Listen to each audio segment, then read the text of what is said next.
বাসার কাছেই যদি হয় এমন একটা আয়োজন, তাহলে আমি মনে করি আমাদের মতো মেয়েরা বা নারীদের জন্য এটা আসলেই খুব ভালো একটা আয়োজন। হ্যালো গাইস, আসসালামু আলাইকুম। সবাই কেমন আছেন? আমি আলহামদুলিল্লাহ ভালো আছি, আশা করি আপনারাও ভালো আছেন।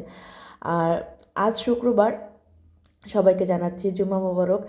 আমাদের আমাদের বাসার এখানে মিরপুর 11 নম্বর মিরপুর বাংলা উচ্চ বিদ্যালয় অ্যান্ড কলেজ, এখানে 13ই ডিসেম্বর থেকে 19 ডিসেম্বর পর্যন্ত এই কয়টা দিন একটা মেলার আয়োজন ছিল। মেলাটা ছিল নারী সফলতার অগ্রযাত্রা। এখানে নারী উদ্যোক্তাদের নিয়ে আর কি মেলার আয়োজনটা। এখানে নারী উদ্যোক্তারা দোকান বসিয়েছিল, মানে খুব ভালো একটা আয়োজন ছিল। আমি গিয়েছিলাম 18 তারিখে, তো আমার খুব ভালো লেগেছে।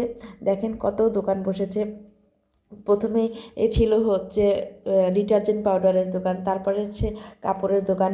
কাপড় বলতে 3 পিস, তারপর হচ্ছে চাদর, এখানে হচ্ছে অর্নামেন্টস, ঘর সাজানোর জিনিস, ডোরবেল, মেয়েদের যাবতীয় জিনিসগুলো। আসলে এই মেলাগুলো হচ্ছে মানে মেয়েদেরকে উৎসাহিত করার জন্য। আমি খুব অ্যাপ্রিসিয়েট করছি, মানে খুব ভালো লাগছে আমার এটা, যে মেয়েরাও কিছু করতে পারতেছে এই মেলাটার মাধ্যম দিয়ে। তো আসলে খুব ভালো একটা আয়োজন ছিল এটা। আমি আমার ছেলেদের নিয়ে গিয়েছিলাম, সাথে আমার আম্মু ছিল, বোন ছিল, আমাদের পাশের ফ্ল্যাটের ভাবি ছিল, তার বাচ্চা ছিল। আসলে খুব মজা হয়েছে। এখানে পিঠা ছিল, নকশি পিঠা ছিল, তারপরে আচার ছিল, মেয়েদের ড্রেস ছিল, তারপরে হচ্ছে শীতের পোশাক ছিল। আলহামদুলিল্লাহ, আসলে ভালো লেগেছে গিয়ে, মানে ভালো লেগেছে এই কারণে যে বাচ্চারা গিয়ে মজা করতে পেরেছে, আনন্দ করতে পেরেছে। স্কুল স্কুল ছিল, তো বড় মাঠ ছিল, মাঠে আমার ছেলে এত দৌড়াদৌড়ি করেছে, মানে খুবই ভালো লেগেছে। অবশ্য আজকে আমি পুরো ভিডিওটা দিতে পারবো না। দেখেন এখানে কত কিছু আছে। এখানে হচ্ছে বেডশিট ছিল, মেয়েদের ড্রেস ছিল, তারপরে কিছু অর্নামেন্টসও ছিল। এই মিক্সড আর কি, এই দোকানটা মিক্সড, যা যাবতীয় জিনিস আর কি, মেয়েদের জিনিসগুলোই বেশি ছিল মেলাতে। তবে খাবার জিনিসও ছিল। আমি ভিডিও করেছি প্রচুর, কিন্তু একদিনে দিতে পারবো না।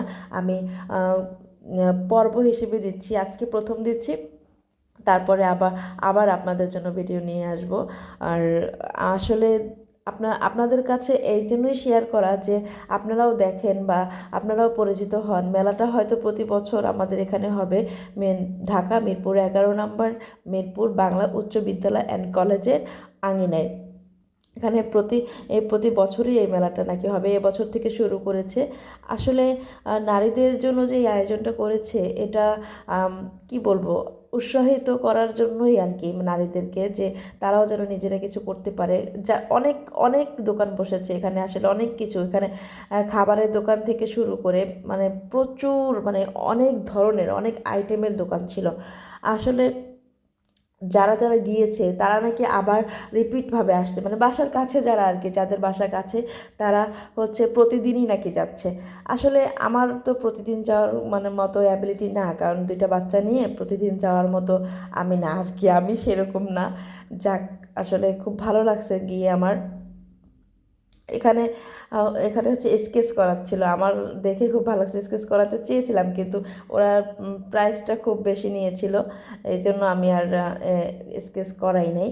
যাক, এখানে নেহারিও ছিল, তারপরে হচ্ছে কেক ছিল। আর এখানে ওরা নাম্বার দিয়ে দিয়েছে, যদি স্কেচের অর্ডার নেয় ওরা, তো আপনারাও নিতে পারেন। আমি দেখিয়ে দিলাম নাম্বারগুলো। এখানে হচ্ছে কেক, মানে খুব ভ্যারাইটিস আর কি, বিভিন্ন ধরনের খাবার ছিল। আমি বলতে পারবো না যে এই দোকানটা শুধুমাত্র এই খাবারের জন্য। ওদের মানে এই স্টলটা আমার খুব ভালো লেগেছে। ওরা মানে ওদের আইটেমগুলোও ভালো ছিল, মানে চিকেনের আর কি সব কিছু ছিল, সাসলিক ছিল। এটা আসলে প্রতিবন্ধীদের দ্বারা পরিচালিত, আমার খুব এর জন্য ভালো লেগেছে। এখানে হচ্ছে ছিল আপনার চিপস, তারপরে হচ্ছে আচার, পাঁপড়, আর বাদামের পাপড়ি, তিলের খাজা, মোয়া, অনেক কিছু। আমি আসলে সব কিছুর নাম আমি আসলে চিনিও না, যেটা সত্যি কথা। ফার্স্ট দেখেছি, এমনও আছে আর কি, জন্য ভালো লেগেছে তাই দিলাম আর কি। আর এটা ছিল আচারের দোকান, আমি এখান থেকে একটা আচার নিয়েছিলাম। আচারটা খুব ভালো ছিল, ঝাল আচার।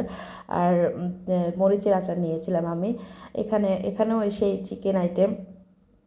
এরা খুব আসলে ডোনাট, কেক, এগুলো সব সব ধরনের খাবার দিয়ে আর কি সাজিয়েছে। যাক, আসলে সবাই ভালো থাকবেন। আমি এর পর্ব আরও দিব। আল্লাহ হাফেজ।